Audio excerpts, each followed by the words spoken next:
Good morning, my dear students.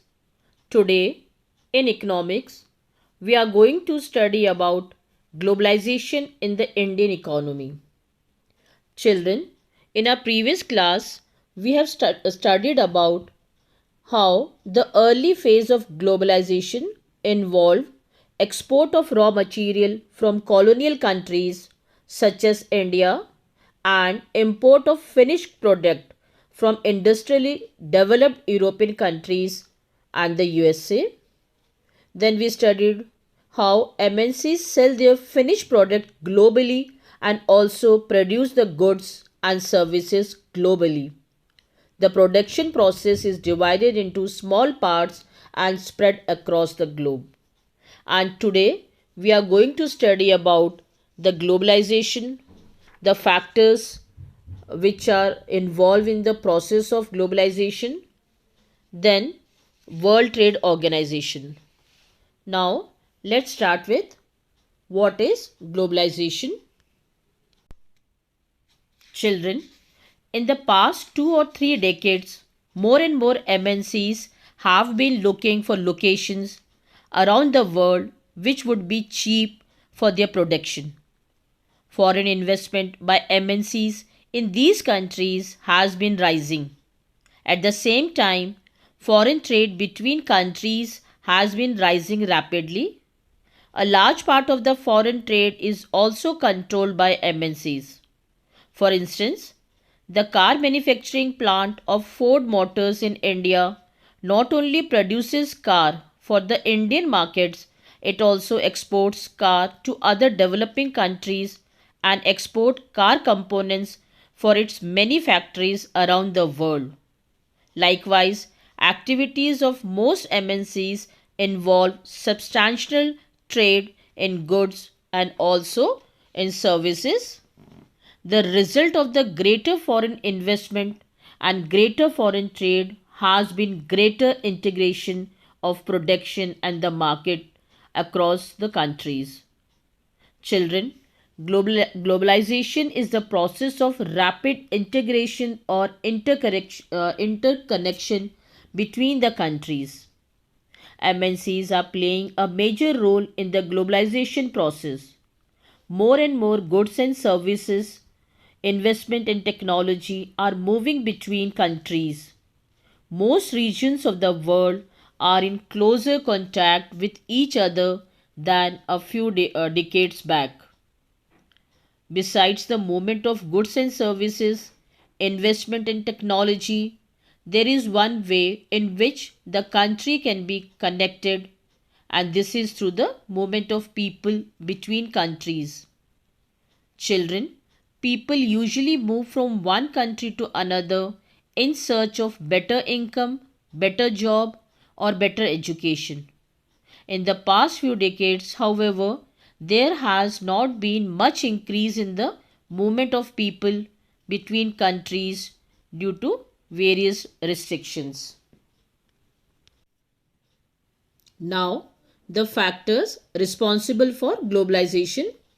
First, technology, then development in communication, telecommunication, computer, internet, etc. Children, because of rapid movement in technology, it has been one of the major factors that has stimulated the globalization process.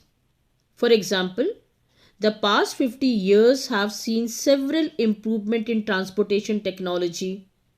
This has made much faster delivery of goods across the long distance possible at a lower cost. Take one example, containers for the transport of goods.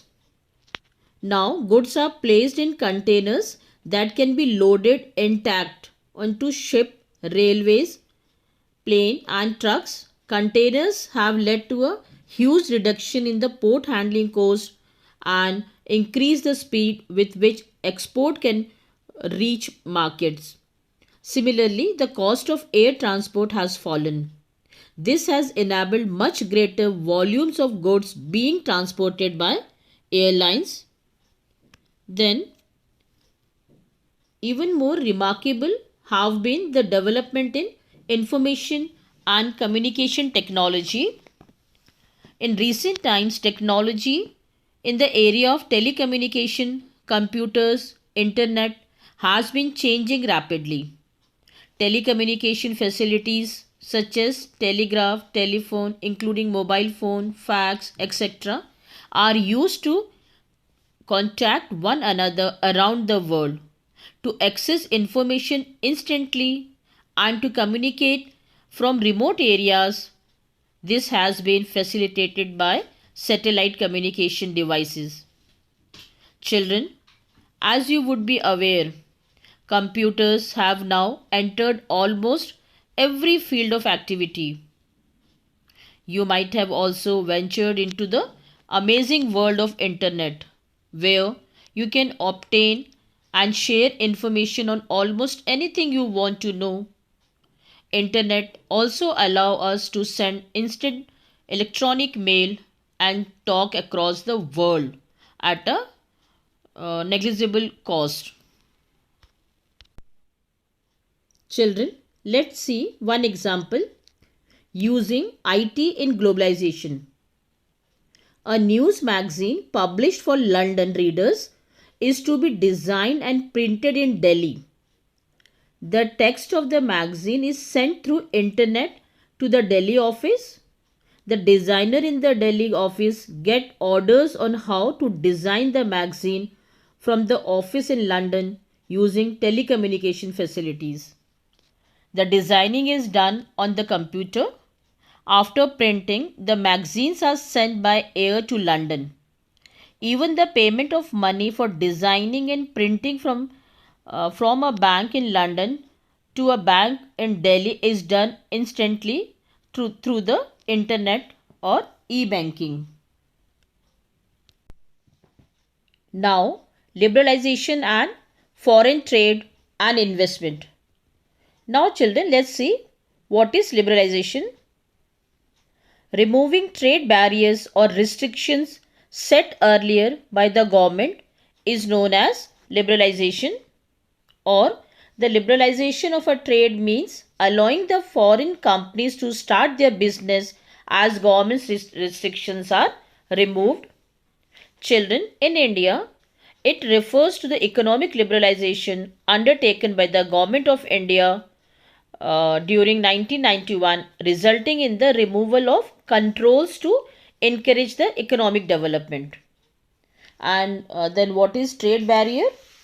Trade barrier is a government imposed restrictions on the free international exchange of goods and services. Tax on import, called as import duties, is an example of trade barrier. It is called a barrier because some restrictions has been set up.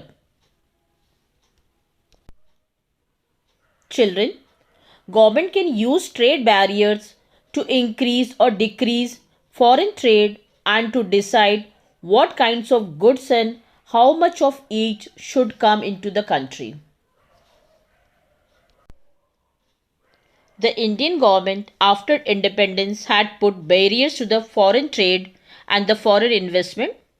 This was considered necessary to protect the producers within the country from foreign competition. Industries were just coming up in the 1950s and 60s, and competitions from import at that stage would not have allowed these industries to come up. Thus, India allowed import of only essential items such as machinery, fertilizers, petroleum, etc. Children, note that all developed countries during the early stages of the development have given protection to the domestic producers through a variety of means. Children, starting around 1991, some far-reaching changes in the policies were made in government. The government decided that the time had come for the Indian producers to compete with the producers around the globe. It felt that competition would improve the performance of producers within the country since they would have to improve their quality. This decision was supported by powerful international organizations. Thus, barriers on the foreign trade and foreign investment were removed to the large extent. This meant that goods could be imported and exported easily, and also foreign companies could be set up factories and the offices here. Children, listen once again. Removing barriers or restrictions set by government is what is known as liberalization. With the liberalization of trade, businesses are allowed to make decisions freely about what they wish to import or export. The government imposes much less restrictions than before and is therefore said to be more liberal. Although WTO means World Trade Organization is supposed to allow a free trade to all, in practice it is seen that the developed countries have unfairly retained trade barriers. On the other hand, WTO rules have forced the developing countries to remove the trade barriers. Now, World Trade Organization WTO or World Trade Organization is an organization which deals with the rules of trade among the nations. WTO is one such organization whose aim is to liberalize international trade. Children, we have seen that the liberalization of foreign trade and investment in India was supported by some very powerful international organizations. These organizations says that all the barriers to the foreign trade and investment are harmful. There should be no barriers. Trade between countries should be free. All the countries in the world should liberalize their policies. World Trade Organization is one such organization whose aim is to liberalize international trade. Started at the initiative of the developed countries, WTO establishes rules regarding international trade and sees that these rules are obeyed. As on July 2016, nearly 165 countries of the world are currently members of WTO. Though WTO is supposed to allow free trade for all, in practice it is seen that the developed countries have unfairly retained trade barriers. On the other hand, WTO rules have forced the developing countries to remove trade barriers. An example of this is the current debate on trade in agricultural products. Children, we have seen in chapter 2 that the agriculture sector provides the bulk of employment and a significant portion of the GDP in India. Compare this to a developed country such as US with the share of agriculture in GDP at 1% and its share in total employment a tiny 0.5%. And yet this very small percentage of a people who are engaged in agriculture in the US receives massive sums of money from US government for production and for export to other countries. Due to this massive money that they receive, US farmers can sell the farm products at abnormally low prices. The surplus farm products are sold in other country market in a lower prices, adversely affecting farmers in these countries. Developing countries are therefore asking the developed countries government, we have reduced trade barriers as per WTO rules, but you have ignored the rules of WTO and have continued to pay your farmers vast sum of money. You have asked our government to stop supporting our farmers, but you are doing so yourself. Is this a free and fair trade? Children, That's all for today. Thank you and have a nice day.